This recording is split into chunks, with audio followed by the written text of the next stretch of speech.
Hello, everyone. I'm Zoe Darmay, and I work on our consumer trust team here at Google. Let me just start by saying a big thanks to all of you for spending time with us to discuss this topic. Today, my colleagues John and Gary are going to take you through an overview of the robots exclusion protocol, and they'll also highlight some areas for potential opportunity. We'll also talk about our community engagement process, through which we're hoping to get feedback from all of you. So just to begin, I'll start by emphasizing that AI has the potential to help unlock scientific discoveries and to tackle humanity's greatest challenges and opportunities. This includes everything from improving cancer screening to developing solutions to tackle climate change, to creating new opportunities for more people from every walk of life, whether they work in agriculture, arts and culture, journalism, or small business. AI can also help web publishers connect with their audiences more easily and more creatively than ever before. But we also know that we have to be both bold and responsible, working together to find sustainable solutions and improving current approaches. That's why we think there's a need for the information ecosystem to come together and develop additional machine-readable means for web publisher choice and control, including for emerging AI and research use cases. So to do so, we're kicking off this public discussion and inviting members of the web and AI communities to weigh in on approaches to complementary protocols. We'd like a broad range of voices from across web publishers, civil society, academia, and industry to join this discussion. And we'll be convening those interested in participating over the coming months. Now, as we think about this space, there are a few areas where we think there's room for opportunity. First, there could be more alignment across all platforms on a commonly respected, well-defined control mechanism. Our belief is that by building on robots.txt, publishers can easily express their instructions for accessing their content. Crawlers that access public web content at scale may need to be transparent about their requests and document how the content is used. So, for example, they could be open about their HTTP request user agents, as well as the robots.txt user agent strings that they follow. Additionally, they could document how to automatically verify those requests. There may also be a need for more granular options to enable publishers to specify controls for known and future crawlers with shared purposes. This will require consensus among all of us. And finally, these controls should allow easy, fast, and scaled adoption, ideally using existing tooling. Additionally, we propose that organizations running large-scale public web crawlers work together, perhaps even creating a lightweight certification process that gives publishers peace of mind that they have a say in how their content is accessed and used. We look forward to hearing your thoughts, and now I'll turn it over to John, who's going to give us an overview of where we are today and where we'd like to continue exploring opportunities for doing more. John, over to you, please. Hi, everyone. It's an honor to be here with you today, even if only virtually. My name is John Mueller, and I've been working on Google Search for the past 16 years. My team works to connect Google Search engineers with operators of public websites, like perhaps some of you, in a scalable way. We do this by documenting how Google Search works and working with site owners to answer their questions and to make it easy for them to do well in search. One of the projects I worked on was to publicly document how we use robots.txt and robots meta tags. And folks on my team have worked with other crawler operators to standardize the robots exclusion protocol, or robots.txt as many know it, through RFC 9309. To back up a bit, the robots exclusion protocol is a simple way to block or allow accessing of public web content that has been in use since the 1990s. It's based on a text file. It's human and machine readable and provides definitive access control for any crawler that chooses to abide. And responsible crawlers on the web have been abiding by it for decades now. After being a de facto standard for a long time, it was published as an RFC in September 2022 with support from the original creator of robots.txt, Martin Koster. The robots.txt control mechanism allows the publisher to specify rules for specific crawlers, as well as for any crawler that might access their site. Targeting crawlers is done with a user agent string. That's usually a part of the crawler's name. Then, in each user agent group, a publisher can specify which parts of the website are allowed to be crawled and which parts are not allowed to be crawled by that user agent. Many publishers keep these settings fairly basic, but it's possible to be very specific here. The robots.txt protocol allows publishers to specify their preferences in an exact and absolute way with open source libraries, as well as with tools built with them that allow the publisher to confirm that the file is valid and that it uses the settings in the way that they wish. On top of the broad robots.txt controls, most crawlers support robots meta tags. These are machine-readable elements added to the web pages. Traditionally, these are combined under the umbrella of the robots exclusion protocol. They're different in that they require being found on a page that's crawled, and in that they specify what may be done with the content on the page. For example, a common one is noindex, which specifies that the page's content should not be indexed for public search results. The robots meta tags can also be specified either generically, so for all robots, or specifically for individual ones, like specifically for Googlebot. While this is an extremely granular page-level mechanism, it does require that the pages be crawled in order to be seen. If crawling puts an unwanted load on the publisher's infrastructure, they may wish to use robots.txt instead.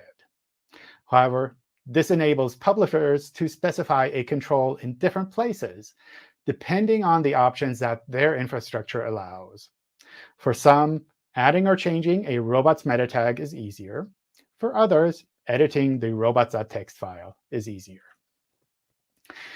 Each request made to a website, we call them HTTP requests, traditionally includes a user agent string as well, which can be different from the robots.txt user agent.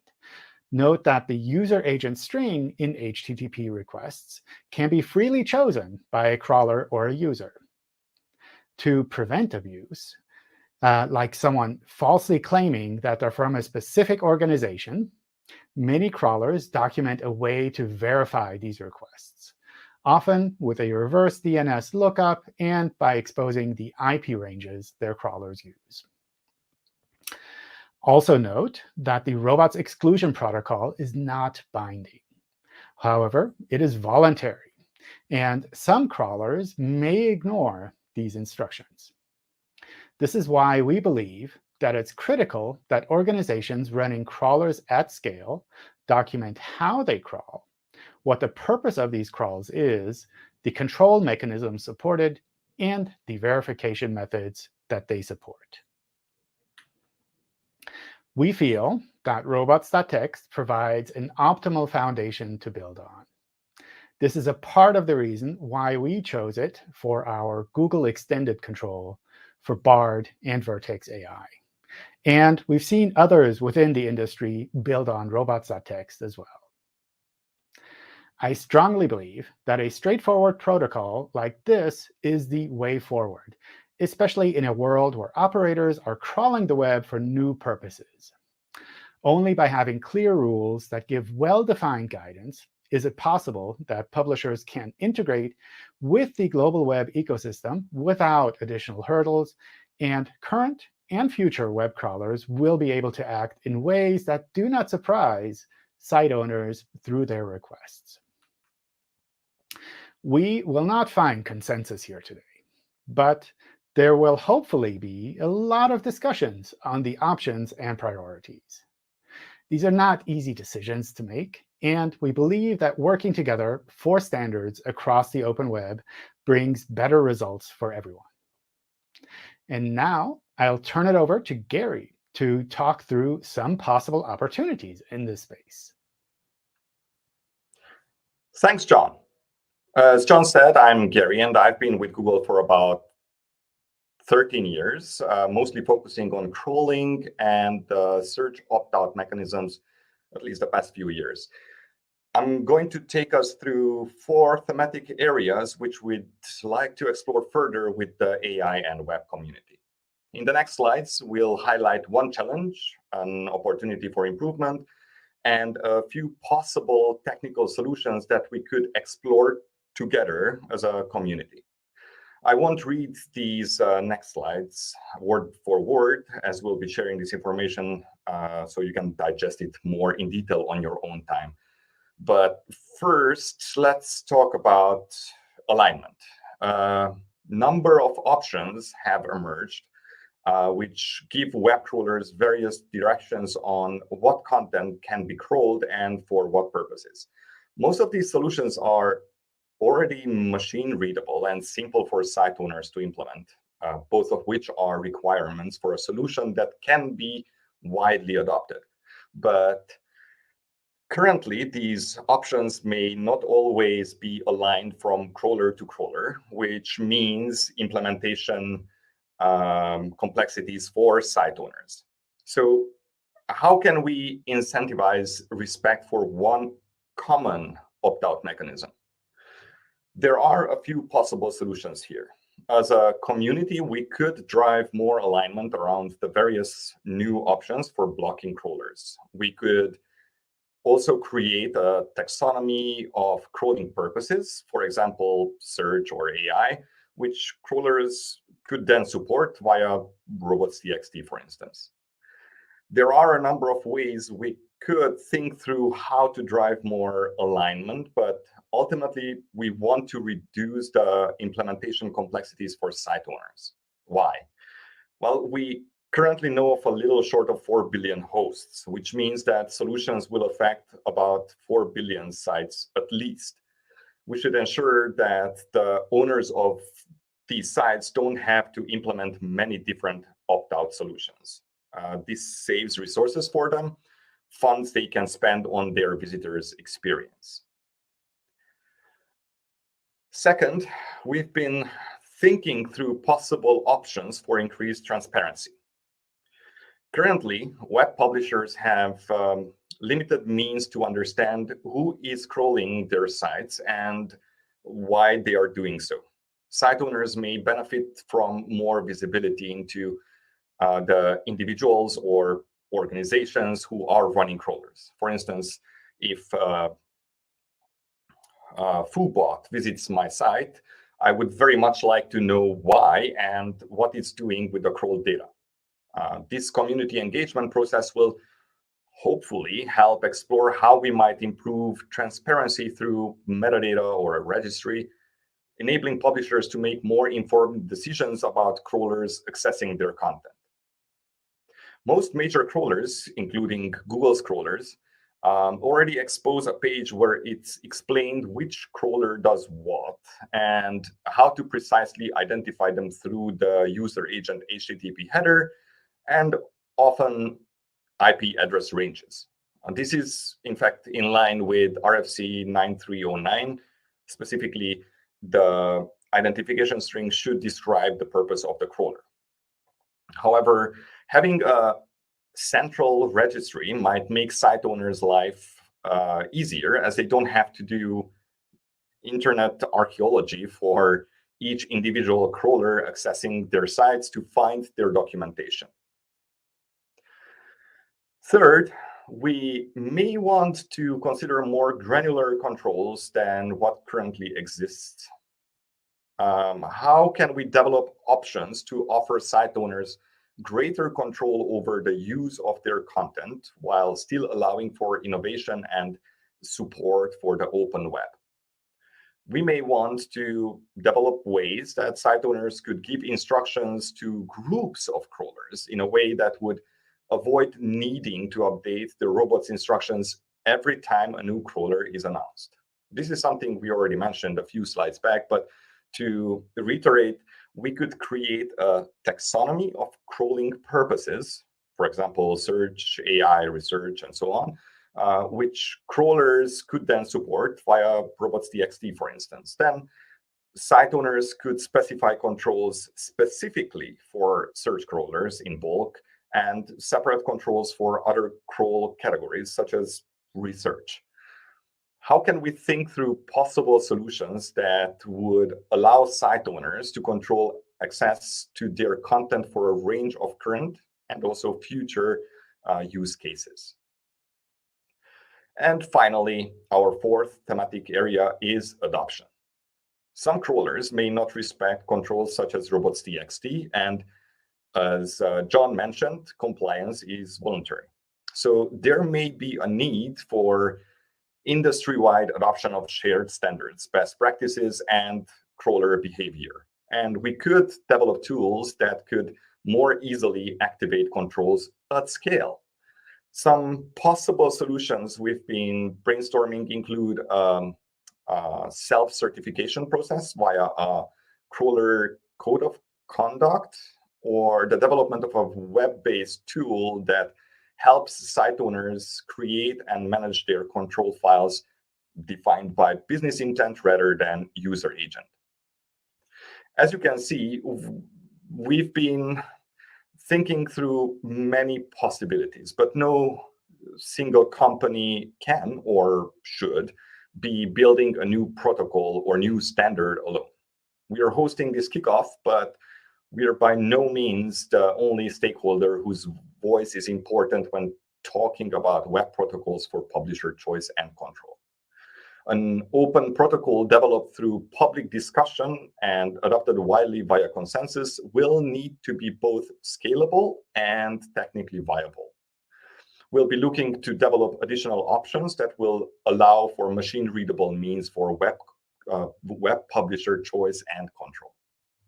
To do this, we are seeking open input from the technical community, including discussions on feasibility and scalability that can inform new solutions. In a nutshell, we'll be gathering input through a number of avenues. We are starting by hosting sessions like these, where we can engage with all of you about our future plans. We'll also be opening a public comment period today, and we encourage all of you to provide your valuable feedback and input. Following this, we'll be synthesizing your input, sharing findings, and iterating on technical solutions. And at the same time, we'll be engaging the community of practitioners through in-person meetings at the IETF meetings, as well as other global internet governance forums. For those not signed up already, please subscribe to our mailing list on this topic. This is how we'll keep you updated as we continue our community engagement process. We'll be hosting additional sessions like these as our thinking evolves. And we're also hoping that all of you will consider participating in the public comment period that will open today. We will be opening this immediately after this live stream ends. We warmly encourage feedback on this session, but more importantly, our proposed thematic areas for further exploration. And now I'll pass it back to Zoe for our Q&A session. Thanks so much, Gary. What we're going to do next is answer a few of the questions that we received from all of you. And I'll start by saying that we received about 100 questions from all of those who registered for the session, and we were really enthused by all of the interests. But to make sure that we get through as many as possible, we've grouped some of the more common questions by themes. So I'll kick us off and throw these over to Gary and John. First question, Gary, this one's for you. A few people asked us, where will the open community conversation happen as opposed to presentations from a single company? Will Google participate in open standard setting conversations on this topic? Okay, so this is a really important question, as we agree that community dialogue should be part of the development process for a topic like this. Most recently, we held a small consultation in the margins of the Internet Governance Forum, and going forward, we'll be engaging with others at meetings like the IETF Birds of Feather, for example. We're considering other standards as well, such as TTM RAP, C2PA, others from groups like PLUS. But we know that not everyone can travel to in-person forums, and we want to gather inputs in an inclusive way. That's why later today we are sending a questionnaire to gather feedback from everyone who signed up for our mailing list. We would love to hear more from the community on what people consider the best solutions. I'll also say that this community consultation process is about building a technical standard through which sites can express their choices about how their content is used. One thing to underscore is that this consultation process is not intended to be limited to Google only. Our hope is that this effort will lead to an industry-wide practice that extends beyond Google products. This is because we believe that you should be able to have your markup be respected not just by Google, but also other services. We've examined other protocols in this space, and we believe we should continue to explore additional ones for a scalable, machine-readable, and simple to implement solution that will fit for purpose as technologies evolve. Great. Thank you so much, Gary. For the next question, I'll stick with you if that's okay. And this next question is, what options can publishers use to have control over their content ingested into AI systems?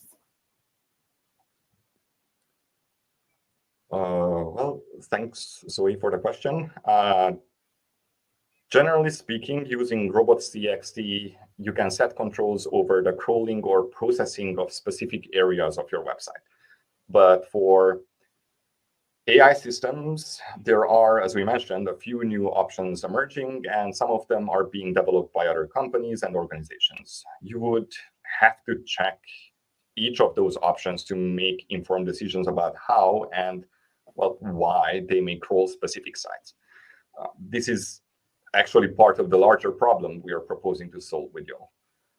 But speaking for Google specifically, with the Google Extended User Agent and with robots.txt, web publishers can manage whether their sites help improve Bard and Vertex AI generative APIs, including future generations of models that power those products.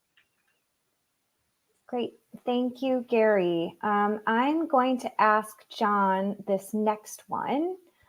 So John, this next question is, how will Google work with content management systems and website owners to implement controls?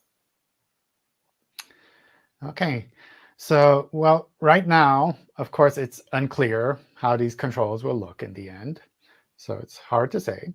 This process is meant to bring forward ideas with the web ecosystem, including everyone watching this. In general, content management systems, or CMSs for short, as well as hosting platform providers, have been extremely fast in picking up new options for site owners. We see this when new structured data types are announced, for example. Then organizations like WordPress, Wix, Squarespace, and others have been really quick to make it easy for their users to specify their preferences. Additionally, We've worked with them in the past when it comes to specific technologies, helping them with best practice guidelines, support, and for open source systems, sometimes even with code suggestions. I think our goal is, ultimately, to see site owners be able to easily and accurately set the instructions that they want, and to have those instructions respected by crawlers. This means we shouldn't create a lot of additional implementation complexities for site owners. That's why Gary, in his presentation earlier, talked about the existing robots.txt standard and possible web-based tools that might be able to help site owners implement controls easily. Great. Thank you so much, John. We have another one for you, if that's OK. And a few people asked us this next question, which is, how will Google detect and cope with generative AI content? And I think here they're talking specifically about search. OK. At Google, we've long believed in the power of AI to transform the ability to help people access helpful information. And we want to enable users to find high-quality content however it's produced. This is not a new philosophy. Our focus on the quality of content rather than how content is produced is a useful guide that has helped us to deliver reliable, high-quality results to users for years. Focusing on rewarding quality content has been core to Google since we began. It continues today, including through our ranking systems designed to surface reliable information and our helpful content system. The helpful content system was introduced last year to better ensure those searching get content created primarily for people rather than content created mostly for search ranking purposes. We understand this is a top-of-mind concern for folks. We provide a lot of documentation about how our systems determine page quality, whether AI-generated or not. It's well documented in our search documentation and elaborated publicly in our search quality rater guidelines. Zoe, well, you helped us to write a short summary of those guidelines even, and that's public too. I think these resources help give people an idea of how we, within Google, understand a concept like page quality and what that means for search. We'll be talking more about this and other issues in the future. Thanks, John. And thanks for the shout out. I am so glad that somebody is actually reading that summary. But moving on, I'm going to ask the next question, and it's a long one. So for time, what I'm going to do is just read out an excerpt. But I do think this is a great question. So one person writes in, for 14 years, our company has been creating expert and detailed web content articles for readers, which is available completely free of charge for everyone from around the world. These articles are written by editorial experts in medical fields. And we do this because our goal has always been and continues to be to showcase our clinic as having experts on the subject matter and that we are trustworthy. We can certainly lock all our content behind a login form, but this would greatly complicate access for people for free and without restrictions to the general public. We want our content to be easily accessible to everyone. Question: how do you intend to change internet protocols to ensure that stealing our data is not possible systemically? I find this to be very important for all small providers of valuable content on the internet. The big ones will probably negotiate for-profit sharing with AI system operators, right? So John, hopefully you got all of that, and I'll pass it over to you. Oh, wow. Well, this is a great question, Zoe. We believe many stakeholders need to be involved in a community engagement process because what we're talking about impacts public interest, insofar as we're talking about access to information and the open web. Because of this, whatever we develop should come through a more inclusive process rather than something negotiated between a handful of big companies or influential individuals. Our goal here is to give everyone more choice and control. We understand that a key part of preserving and encouraging a healthy and thriving information ecosystem is ensuring that content creators and site owners have a way to manage their content online. That's why we've focused here, and also why we're hoping to support this dialogue with the web and the AI community. As for the last part of this person's question, I think it's really important to build something that's scalable and implementable. I know we've said this a lot, but whatever we land on has to be scalable, machine-readable, and simple to implement, while also remaining fit for purpose as technologies evolve. Thank you. Thank you so much, John. And I know that you've answered a bunch of these in a row, so I'm going to throw the next question to Gary, if that's OK. And Gary, we have a couple questions along the lines of the following. Robots.txt is a technical solution to a non-technical problem. How can we create a system that governs permitted usage as opposed to permitted crawling? OK, over to you. We really appreciate this question as it calls out the opportunity for solutions that could focus on use-based permissions. We recognize that some might want to jump to developing a new novel system for solving this problem, but we believe that robots.txt can be evolved to help address that, in part by providing more granular controls for site owners based on products or services, or other types of standard taxonomy that can better specify user agent purposes. This also has the very large benefit of ensuring that the wider ecosystem doesn't have to learn a new markup and standard, which ultimately saves resources for site owners and also decreases the chance of implementation mistakes. As for this being about a technical solution to a non-technical problem, I actually think that we need to have technical and non-technical people in the room together. I'm a technical person. I drafted RFC 9309, for example.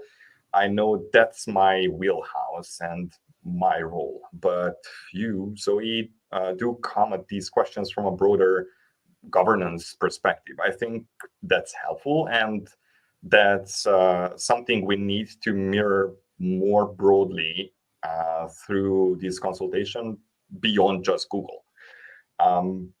I think it's important to get broad input from a wide range of interested parties across technology companies, web publishers, civil society, academia, and policymakers. We need voices from around the world helping us to find the right approach, basically.